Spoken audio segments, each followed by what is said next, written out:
అంటే ఈ రోజున పిల్లలకు నేర్పించే తల్లిదండ్రులు లేరు, పిల్లలకు బోధించే తల్లిదండ్రులు లేరు.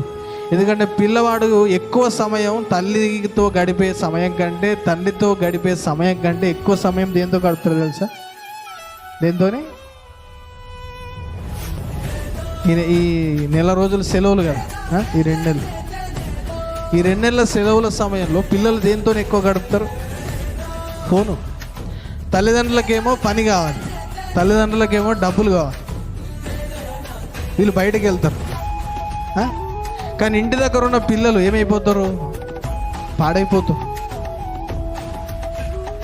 ఈ రోజున పిల్లలకు బోధ చేసే తల్లిదండ్రులు ఈ సమాజంలో ఏమైపోయారు? కరువు అయిపోయారు. వాడకొక్కలు కాదు కదా, ఊరికొక్కలు కూడా లేరు వాళ్ళ పిల్లలకి బోధించేవారు.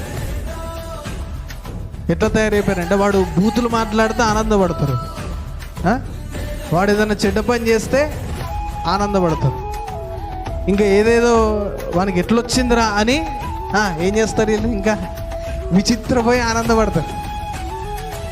ఇది ప్రస్తుత తల్లిదండ్రుల పరిస్థితి.